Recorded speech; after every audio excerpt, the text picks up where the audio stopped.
Ako si Mengay, ang laging git na nanay. Welcome to my mini vlog.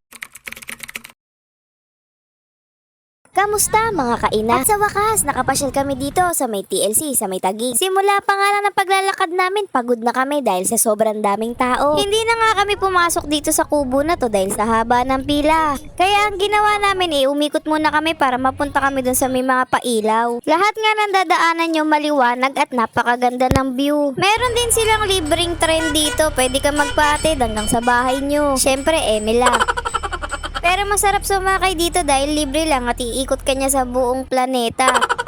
Napakaganda rin ng pailaw na parang simbahan na to pero di ko alam kung anong pangalan. Ito pala ang isa sa mga nagustuhan ng mga anak ko. Ang ilaw na to, taas baba. Gusto nga nilang abutin pero may magbabawal sa yung mga stop. Bawat area ng mga pailaw merong mga stop na nagbabantay. May mga area kasi dito na bawal siyang dikitan o puntahan dahil nakakakuryente daw. Mas maganda na nga ang sumunod kesa dun tayo magbagong taon sa ospital.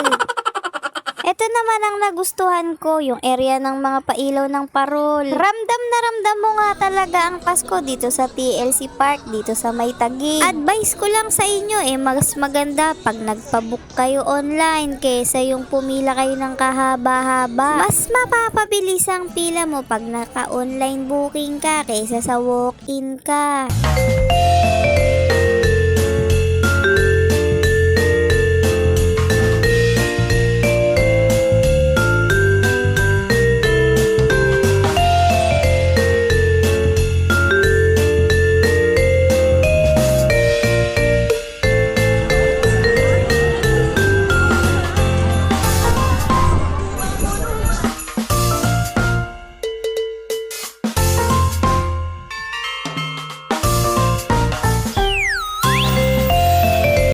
Although I've been asleep, I never want to wake.